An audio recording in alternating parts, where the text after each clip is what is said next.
तेरी मेहनत के पौधे में एक दिन सफलता के फूल भी महकेंगे।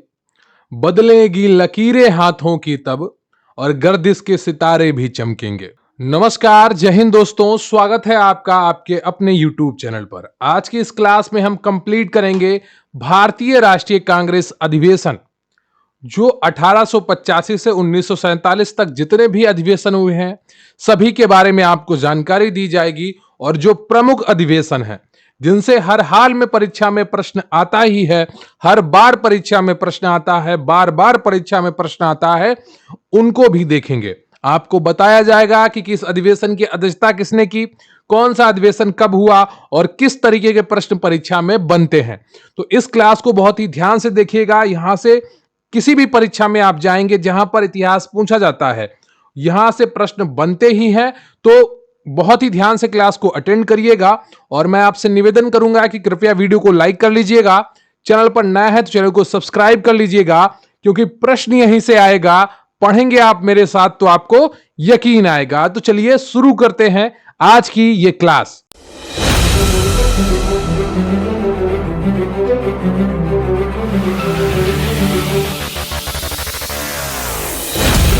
तो अभी हम पढ़ने वाले हैं भारतीय राष्ट्रीय कांग्रेस। बहुत ही महत्वपूर्ण टॉपिक है और यहां से आपकी परीक्षा में प्रश्न आएंगे ही। तो कृपया आप हमारे टेलीग्राम चैनल का लिंक आपको डिस्क्रिप्शन बॉक्स में मिल जाएगा और व्हाट्सएप चैनल का लिंक भी डिस्क्रिप्शन बॉक्स में मिल जाएगा। उन दोनों से आप जरूर जुड़ जाइएगा, निश्चित रूप से आपको बहुत लाभ होगा। तो सबसे पहले बात करते हैं भारतीय राष्ट्रीय कांग्रेस की। तो भारतीय राष्ट्रीय कांग्रेस की स्थापना 72 प्रतिनिधियों की उपस्थिति के साथ 28 दिसंबर 1885 को बंबई या वर्तमान मुंबई के गोकुलदास तेजपाल संस्कृत महाविद्यालय में हुई थी। तो मोस्ट इंपॉर्टेंट चीज क्या है, 28 दिसंबर 1885 और बंबई या मुंबई गोकुलदास तेजपाल संस्कृत महाविद्यालय में भारतीय राष्ट्रीय कांग्रेस की स्थापना हुई थी। कहीं कहीं पर आपको सिर्फ कांग्रेस देखने को मिलेगा, तो उसको भी यही मानना, भारतीय राष्ट्रीय कांग्रेस। इसके संस्थापक महासचिव, जिसको जनरल सेक्रेटरी कहते हैं, एओ ह्यूम थे, जिन्होंने कलकत्ते के व्योमेश चंद्र बनर्जी को अध्यक्ष नियुक्त किया था। तो जो इसके संस्थापक थे वो एओ ह्यूम थे। ठीक है,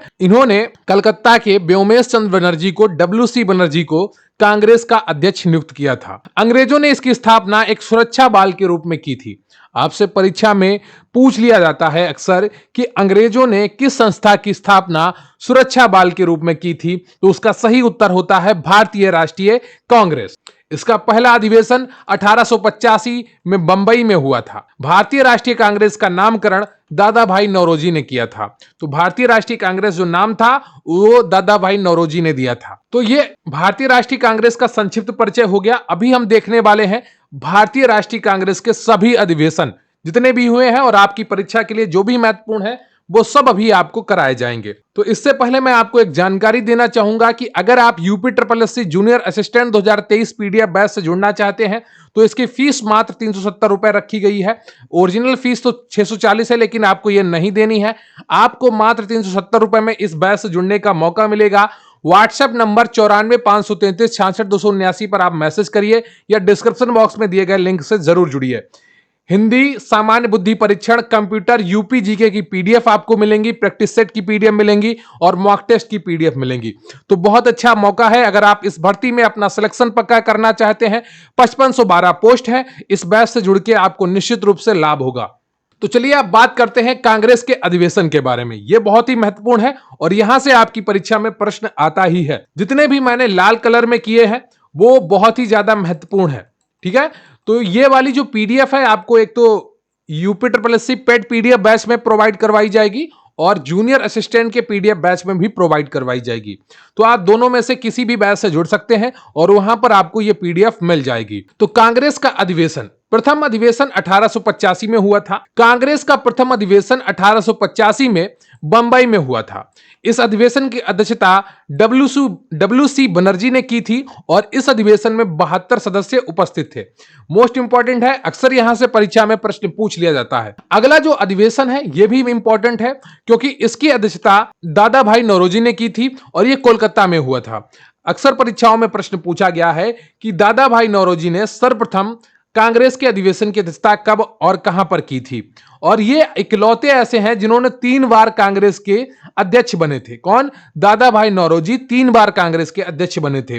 पहली बार 1886 में कलकत्ता के अधिवेशन में दादा भाई नौरोजी कांग्रेस के द्वितीय अधिवेशन में अध्यक्ष बने थे। तृतीय अधिवेशन 1887 में हुआ था। यह इसलिए इंपॉर्टेंट हो जाता है क्योंकि इसके जो प्रथम मुस्लिम अध्यक्ष थे कांग्रेस के, वो इसी अधिवेशन में बने थे, बदरुद्दीन तैयब जी। यहां से भी परीक्षा में प्रश्न पूछ लिया जाता है कि कांग्रेस के प्रथम मुस्लिम अध्यक्ष कौन थे, तो बदरुद्दीन तैयब जी थे। यह परीक्षा में प्रश्न पूछ लिया जाता है कि कांग्रेस के प्रथम अध्यक्ष बदरुद्दीन तैयब जी कौन से अधिवेशन में बने थे, तो 1887 के तृतीय अधिवेशन में कांग्रेस के प्रथम मुस्लिम अध्यक्ष बदरुद्दीन तैयब जी बने थे और यह अधिवेशन मद्रास में हुआ था। कहां पर हुआ था? मद्रास में हुआ था।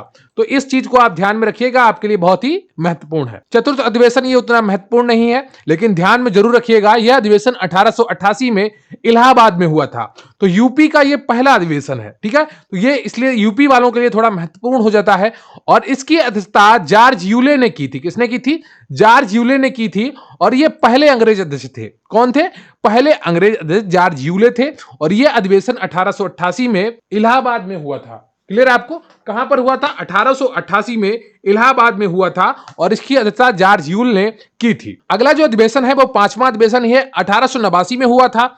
यह अधिवेशन 1889 में बंबई में हुआ था। इस अधिवेशन की अध्यक्षता सर विलियम बेडर वर्न के द्वारा की गई। ये 2 बार अध्यक्ष बनने वाले अंग्रेज थे। छठा अधिवेशन 1890 में हुआ। यह अधिवेशन 1890 ईस्वी में कलकत्ता में हुआ था। इस अधिवेशन की अध्यक्षता फिरोज शाह मेहता ने की थी। 1896 का कलकत्ता अधिवेशन मोस्ट इंपोर्टेंट है। यह भी परीक्षा में कई बार पूछा गया है क्योंकि यहां पर सर्वप्रथम वंदे मातरम गीत गाया गया था, जो बंकिम चंद्र की पुस्तक आनंद मठ से लिया गया था। तो इस अधिवेशन की अध्यक्षता रहमतुल्लाह स्थानी के द्वारा की गई थी। किसके द्वारा? रहमतुल्लाह, ठीक है।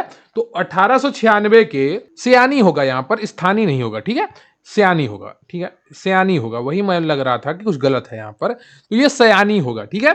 तो रहमतुल्लाह सयानी के द्वारा इसकी अध्यक्षता की गई थी और ये 1896 में हुआ था, ठीक है।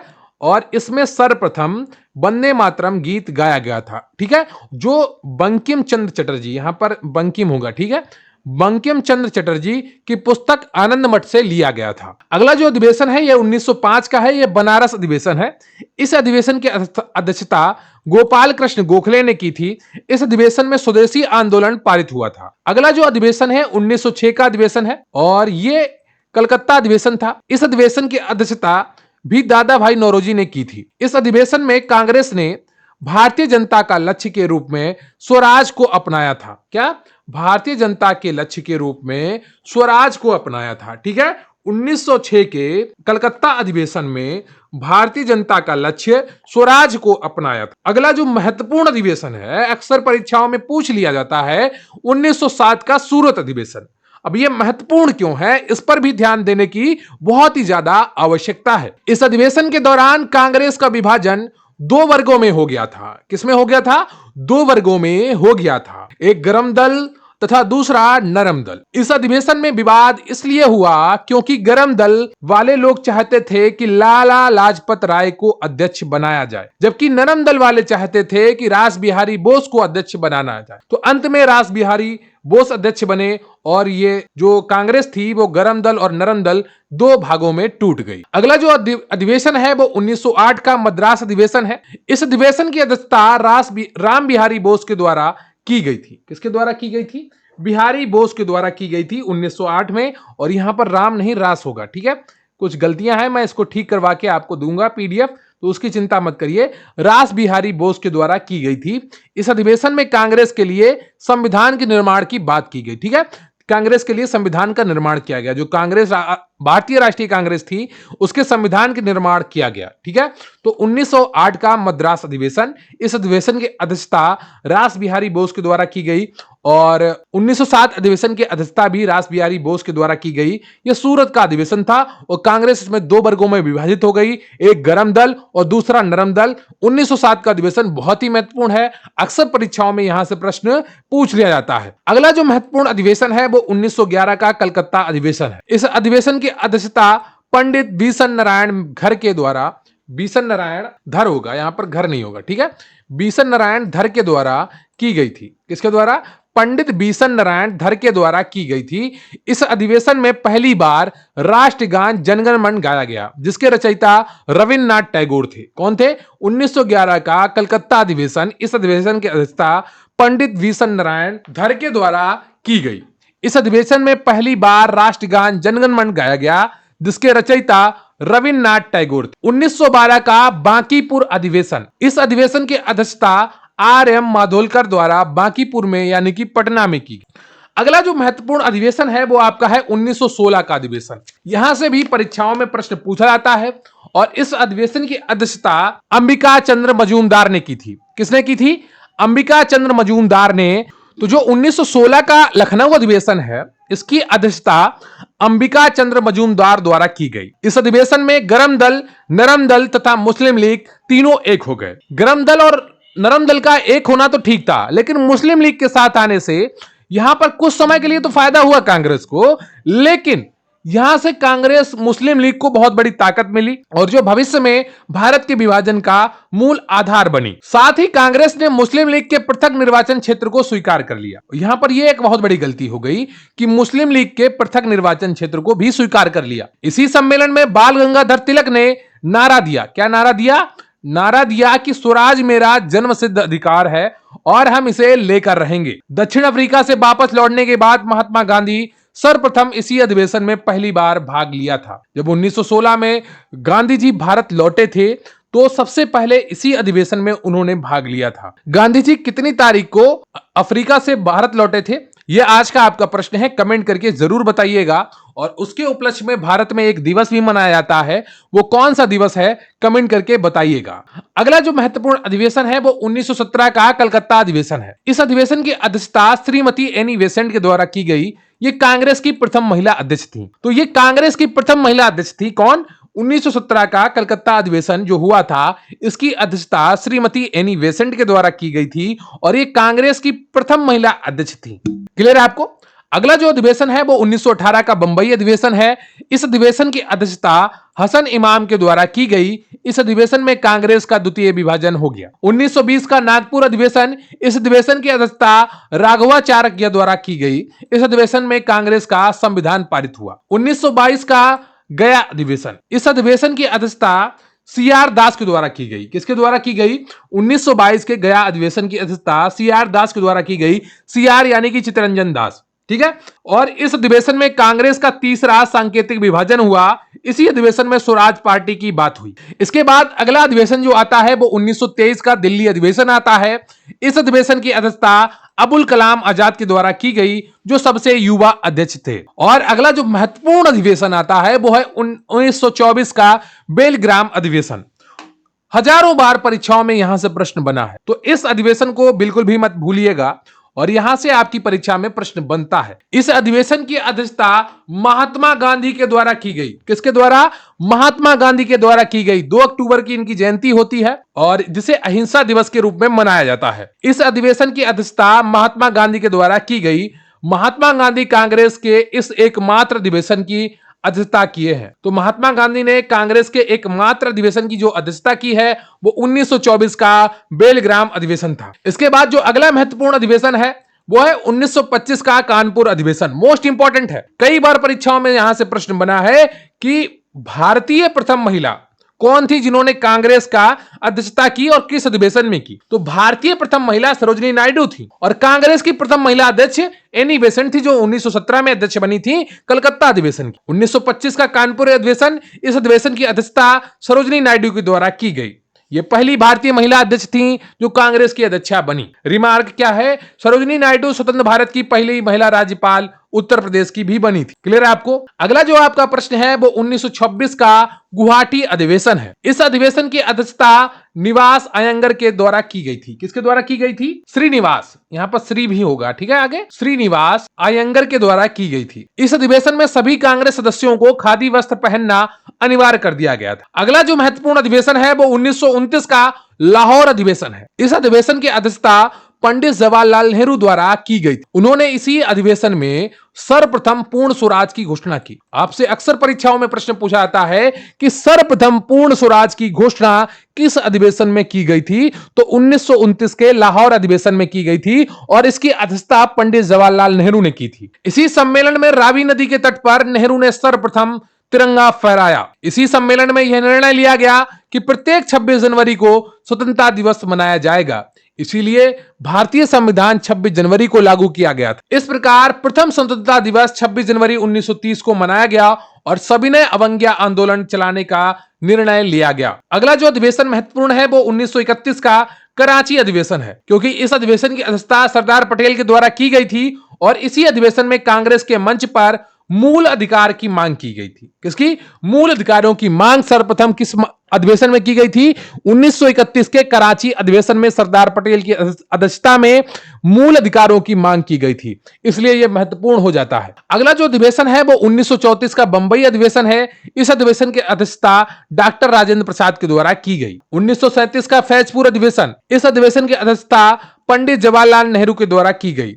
यह फैजपुर महाराष्ट्र के गांव में होने वाला पहला अधिवेशन है। इसी में ग्राम सभा का गठन किया गया। 1938 का हरिपुरा गुजरात अधिवेशन, इस अधिवेशन की अध्यक्षता सुभाष चंद्र बोस के द्वारा की गई। इस अधिवेशन में राष्ट्रीय नियोजन समिति की स्थापना हुई और इस समिति के प्रथम अध्यक्ष पंडित जवाहरलाल नेहरू बने। ठीक है, तो 1938 का हरिपुरा अधिवेशन जिसकी अध्यक्षता सुभाष चंद्र बोस ने की गई थी। तो सुभाष चंद्र बोस के जन्म दिवस को किस नाम से मनाया जाता है, किस दिवस के रूप में मनाया जाता है, कमेंट करके जरूर बताइएगा। मुझे आपके कमेंट्स का इंतजार रहेगा। अगला जो महत्वपूर्ण अधिवेशन है वो 1939 का त्रिपुरी मध्य प्रदेश अधिवेशन है। इस अधिवेशन में पहली बार अध्यक्ष पद को लेकर महात्मा गांधी और सुभाष चंद्र के बोस के बीच में विवाद हुआ, क्योंकि महात्मा गांधी पट्टाभी सीतारमैया को अध्यक्ष बनाना चाहते थे। अंततः पहली बार इस अधिवेशन में अध्यक्ष पद को लेकर चुनाव हुआ और सुभाष चंद्र बोस इस अधिवेशन के अध्यक्ष चुने गए, लेकिन सुभाष चंद्र बोस ने इस पद को त्याग दिया और उनके बाद डॉक्टर राजेंद्र प्रसाद इसके अध्यक्ष बने। अगला जो अधिवेशन है वो 1940 का रामगढ़ अधिवेशन है। इस अधिवेशन की अध्यक्षता अबुल कलाम आजाद के द्वारा की गई और जो सबसे लंबे समय 1940 से 46 तक अध्यक्ष पद पर बने रहे। तो महत्वपूर्ण बात यह है कि सबसे लंबे समय तक जो अध्यक्ष रहे हैं वो अबुल कलाम आजाद थे और ये 1940 के रामगढ़ अधिवेशन में अध्यक्ष बने थे। क्लियर है आपको? तो ये महत्वपूर्ण है। तो जितने भी आपके अधिवेशन थे उनके अध्यक्ष थे और कहां कहां पर अधिवेशन हुए, कौन कौन से महत्वपूर्ण हैं और उन अधिवेशनों की मूल बात क्या थी, वो सब कुछ आपको करा दिया गया था। और आजादी के बाद 1969 में कांग्रेस में विभाजन हो गया। कामराज के नेतृत्व में कांग्रेस ओल्ड था, इंदिरा गांधी के नेतृत्व में कांग्रेस आर यानी कि रिक्वेसेशन रिक्वायरमेंट बनी। चुनाव में कांग्रेस आर की जीत हो गई तथा कांग्रेस ओ अस्तित्व विहीन हो गई। क्लियर आपको? तो जितने भी कांग्रेस से जुड़े हुए अधिवेशन थे उनकी अध्यक्षता थी, महत्वपूर्ण निर्णय थे अधिवेशनों के, सब कुछ आपको अभी करवाया गया है। और यहां से परीक्षा में एक प्रश्न बनता ही है। किस तरीके के प्रश्न परीक्षा में बनेंगे? जैसे पहला प्रश्न बनेगा कि भारतीय राष्ट्रीय कांग्रेस का नाम किसके द्वारा दिया गया था? सही उत्तर है आपका दादा भाई नौरोजी। अभी मैंने पढ़ाया है इसलिए मैं आपको सीधे उत्तर बता रहा हूं। अगला है आपका प्रश्न कि भारतीय राष्ट्रीय कांग्रेस के किस अधिवेशन में राष्ट्रगान जनगण मन पहली बार गाया गया था? सही उत्तर है आपका ए, कलकत्ता सत्र। तो भारतीय राष्ट्रीय कांग्रेस के अधिवेशन 1885 से 1947 तक जितने भी अधिवेशन हुए, जितने भी प्रमुख अधिवेशन थे, उन सब के बारे में आपको एक एक जानकारी दे दी गई है और यहां से अब आपका कोई भी प्रश्न छूटेगा नहीं। बस आपको गंभीरता के साथ इस पूरी क्लास को कम से कम 2-3 बार रिवाइज करना है और एक बार जो मैंने इंपॉर्टेंट बताए हैं उन्हें अपनी कॉपी पर नोट डाउन कर लेना है। याद करने के केवल 3 ही तरीके हैं। एक तो आप किसी से सुने बहुत अच्छे तरीके से, दूसरा आप पढ़ें बहुत अच्छी तरीके से, तीसरा आप लिखें बहुत अच्छे तरीके से।